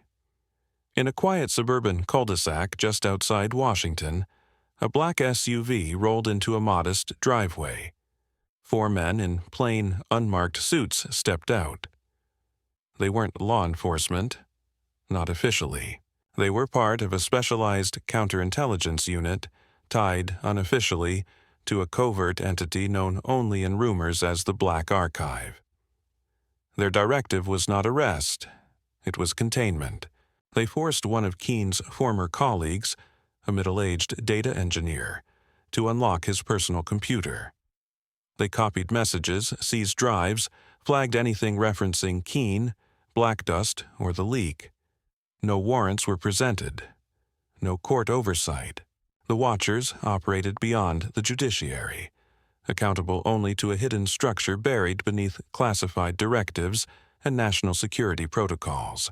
At its apex sat Director Eldridge Shaw, head of a merged intelligence apparatus created in the post-attack fallout. He remembered that day clearly: fire, fear, and political opportunity, the birth of the Patriot Act, the rise of surveillance as a civic virtue. Shaw had ridden the wave into power, backed by defense firms and hawkish legislators. Now, the leak threatened to unravel it all. "Reeve, Keene, whatever name he's using," Shaw said coldly in a closed meeting, "we find him. We silence him. We do not let fantasy unravel 20 years of carefully maintained order." Keene, meanwhile, drifted across the rural backroads of America, staying in motion, always watching. He avoided major highways, steered clear of license plate readers, used burner phones and fake IDs. He paid in cash, ate from gas stations, and slept in motels with poor security and worse lighting. He knew the signs, knew to look for the unmarked SUV, the new staff member behind the front desk, the click of interference in a phone line. Exhaustion gnawed at his nerves. Sleep came in fits. Every night could be the one they found him. Then, a message reached him from Sarah Voss, the investigative journalist once discredited for questioning the official September 11 narrative. "We need to meet," it read. "I can verify the files, the clock's ticking. People still trust me, at least outside the mainstream. Let's use that before they shut it all down." He hesitated. Meeting in person was a risk, but without validation the documents would remain a footnote in conspiracy forums, easily dismissed. They agreed on a time and place, a quiet public library in a coastal town, after closing. As Keene approached, he spotted an unmarked sedan idling in the corner of the parking lot. A test? A threat? He circled the block. The sedan didn't move. Unclear. He went in. Sarah was waiting. Tall, focused, dressed in a worn leather jacket. She rose when she saw him, offered a hand with quiet confidence. "I believe you, Thomas," she said. The story never added up. "Let's break it wide open." He slid a new USB drive across the table. "This version is more complete," he said. "Internal memos, stand-down directives, contract routing, flight simulations, and language referring to some of the hijackers as assets that deviated from mission." He paused, steady but grim. They didn't stop the attack, they used it to justify war, to reshape the world. Sarah opened the files. Her eyes narrowed as she scanned references to Operation Silence and obscure financial transactions routed through shell accounts. "This is massive," she whispered. "But my blog won't be enough. They'll censor it in minutes. We need visibility, something live, something uncensorable." Footsteps echoed near the front door. A figure peered through the glass. Keene froze. Sarah snapped her laptop shut. They ducked behind the stacks. The caretaker entered. An elderly man, oblivious. The figure outside faded into the dark. A watcher? A coincidence? They couldn't be sure. They left separately, agreeing to regroup in 2 days. The next step? Infiltrate a legacy news network that still allowed live segments without full delay. Risky, but it might be their only chance. That night, a message flashed on Keene's encrypted device, an old contact from his time in air traffic systems. "One of our guys is dead. Boat accident. They're cleaning house." Then silence. Keene's hands trembled. The purge had begun. Secondary sources, those who could validate the leak, were being systematically removed. Protests sparked in cities across the country. Some demanded transparency. Others decried the leak as an attack on national unity. The government answered with cold rhetoric. In a televised address, Director Shaw stood behind a row of flags and declared, "Those who peddle false narratives meant to destabilize public confidence are not whistleblowers. They are threats, and they will be dealt with accordingly." Sarah dug deeper. Buried within metadata and cross-referenced file attachments, she found repeated mentions of something codenamed the Saturn Files, a restricted intelligence ledger. It detailed post-attack financial flows from defense budgets to off-the-book accounts. It named firms, lobbied politicians, blacklisted whistleblowers. If real, the Saturn Files could trace the money, following it from the flames of Ground Zero to the boardrooms of the military-industrial elite, and it might be the final blow to the lie. But the window was closing, and somewhere in the dark, the watchers were already moving. The nationwide manhunt reached a fever pitch. Helicopters scanned major highways, roadblocks appeared overnight, and random vehicle checks became routine.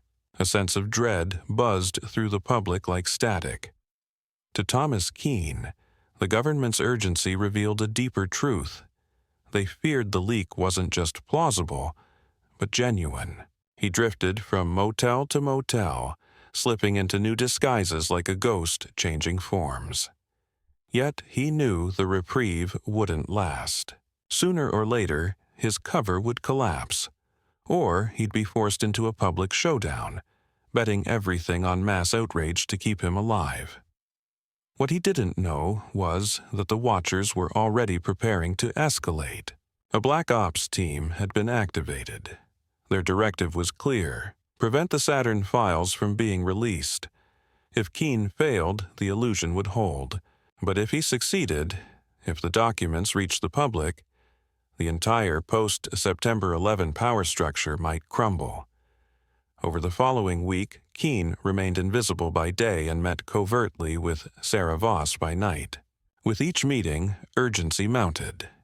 Among decrypted CIA fragments, they discovered repeated references to the Saturn files, an encrypted archive believed to have been compiled in the aftermath of the attacks. It mapped billions in emergency defense funds as they flowed into private hands. Oil conglomerates, weapons manufacturers, political action committees. If the data was real, it would expose the true motive behind the orchestrated tragedy: perpetual war and unchecked profit. They took shelter in a borrowed safe house, an aging shack lit only by a flickering desk lamp and the soft hum of outdated equipment.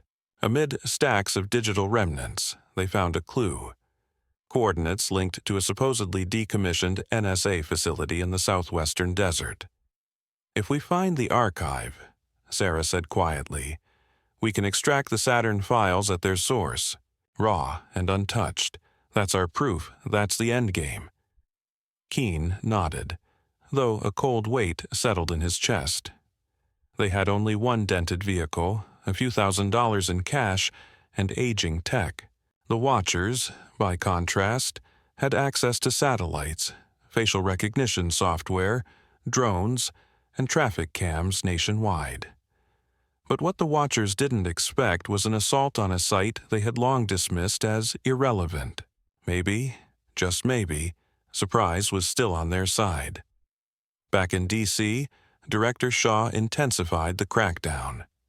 The official narrative had hardened. A rogue former FBI analyst had released forged documents, likely created by foreign operatives. Many believed it, but a growing segment of the public didn't. The rising death toll among whistleblowers raised eyebrows. One protester on a live stream posed the obvious question: if it's fake, why are they killing everyone who can prove it's real? In one chilling case, a data archivist was shot in his home. The media called it a robbery. Few noted that he had posted a detailed breakdown of black dust mere days earlier. Protests swelled in major cities. Signs read, "We deserve the truth. Stop killing the messengers." The government's response was force. Dissent was relabeled as domestic extremism. Arrests multiplied. Fear returned as policy. Keene kept moving. He and Sarah forged new identities, avoided highways, paid only in cash, and never stayed more than a night in one place. Billboards bearing Keene's face began to appear along rural roads.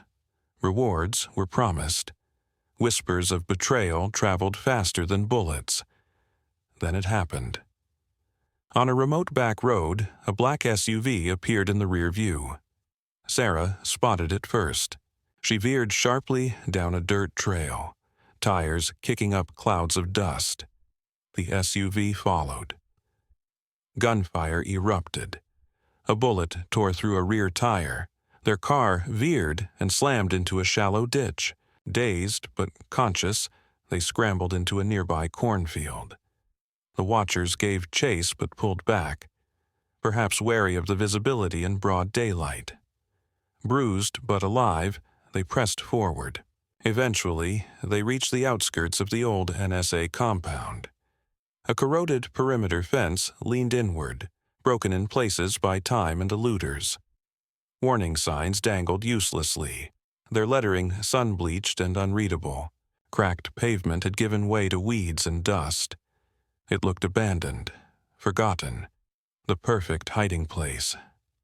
They slipped through a breach in the fence. The main structure loomed ahead, its windows boarded, concrete shell silent beneath a burning sky. Wind hissed through broken ducts. Somewhere nearby, a lone coyote howled. Inside, the air was stale, tinged with ozone and rot. Cubicles had collapsed. Layers of dust blanketed long-dead machines. They swept flashlights over crumbling walls until they found a stairwell descending underground. In a sub-basement, rows of rusted server racks still hummed faintly. "There's power," Keene murmured. "That's not good." It meant someone was still using the site, likely the Watchers. At the far end, they found a vault door labeled Archive 6, Server Vault. Sarah ran an override using a code fragment buried in the Saturn references. A green light blinked. The door clicked open. Inside, aging hard drives and backup reels lined the walls. One rack bore the label, Saturn FSV. They booted a terminal. The screen blinked to life. Restricted. Saturn 123, enter passcode.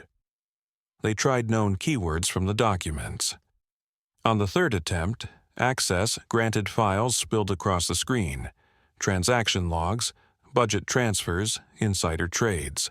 Timestamps matched the hours surrounding the attack. The money trail, the players, the policies, the intent. One file referred to the hijackers as uncooperative assets.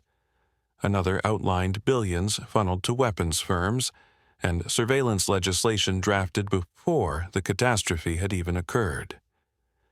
"They didn't just exploit it," Sarah whispered. "They engineered it." Footsteps echoed upstairs. Flashlights. The Watchers had arrived. "They traced the power draw," Keene said. He launched the transfer. External drives hummed.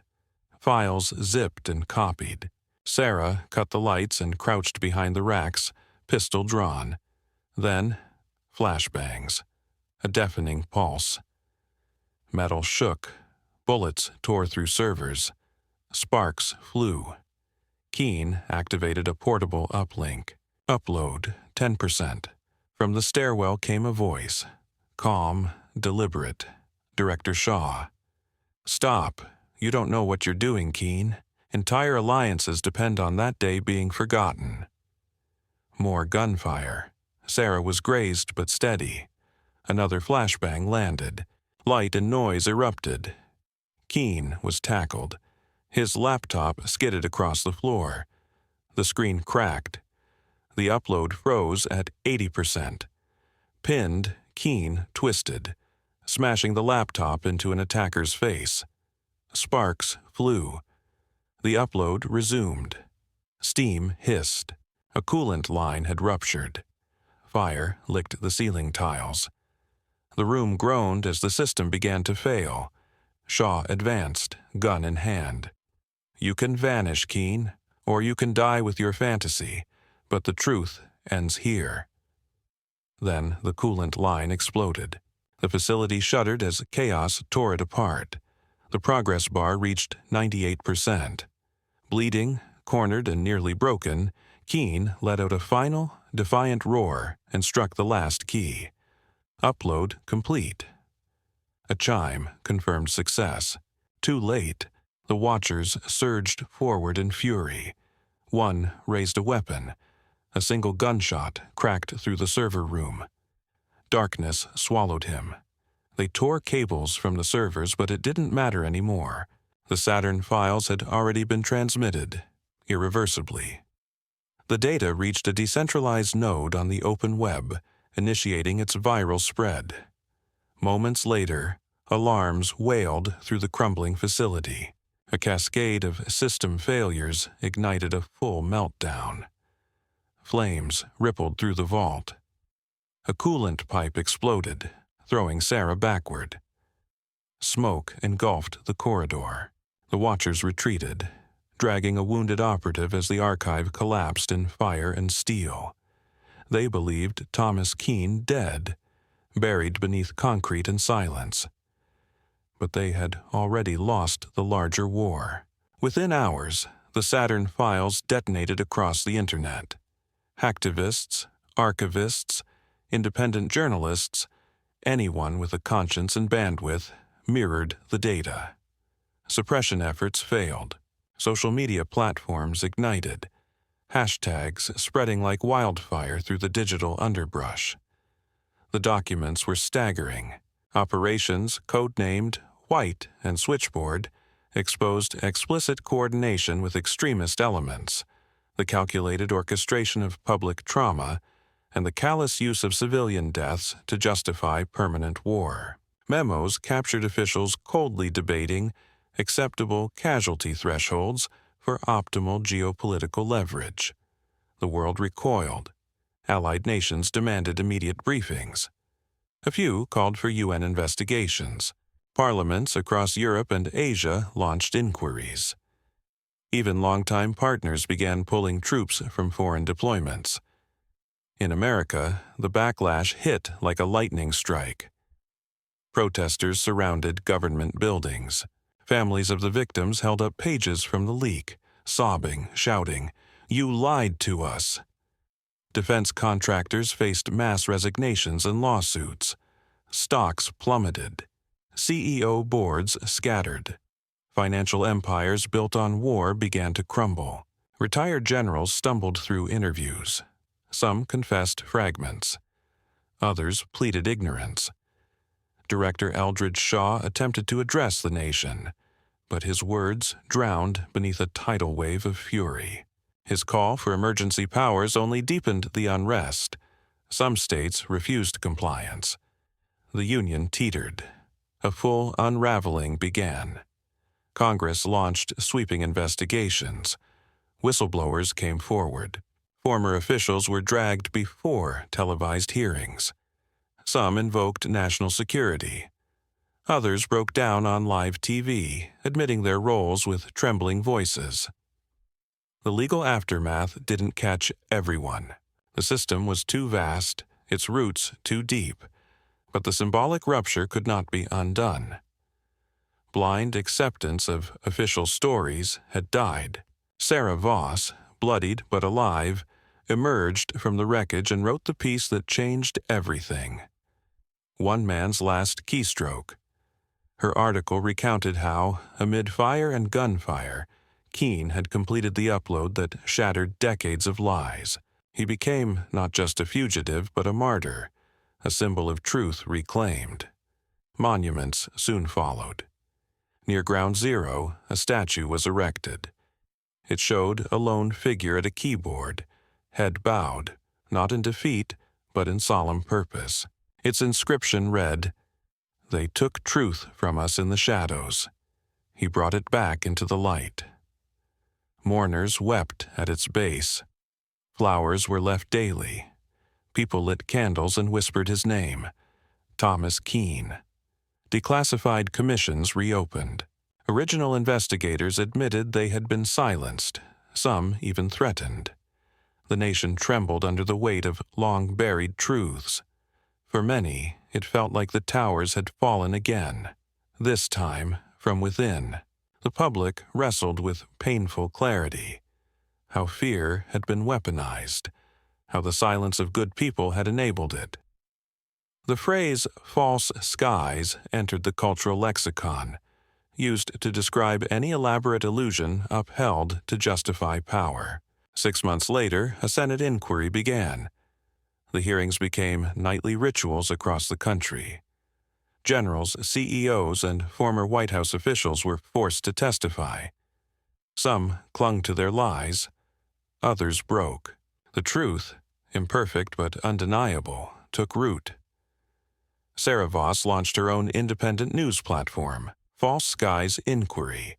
No longer blacklisted, she reported daily updates, published leaked testimony, and gave voice to whistleblowers who had waited years for vindication. Submissions poured in from across the globe. 1 year after the leak, the global balance of power had changed. And yet, as the official narrative dissolved, a new myth began. In a quiet seaside town far from federal reach, a fisherman claimed he'd spoken to a weathered man who resembled Thomas Keene. The man had shared quiet thoughts about truth and illusion, about the price of unveiling secrets. At dawn, he vanished, leaving behind a battered flash drive and a torn scrap of paper bearing a single word: "Remember." His fate remains unknown, but his legacy endures. Public faith in institutions remains fractured. Some cling to old comforts. Others, newly awakened, remain watchful. In forgotten corners of the web, some whisper that the watchers weren't dismantled, only scattered, waiting for their next illusion to cast. But for now, the grand deception has been broken. The name Black Dust remains etched into the fabric of history, a stark reminder of what fear built and what truth reclaimed. The false skies fell, and in their place a new clarity rose. Nothing would ever be the same again.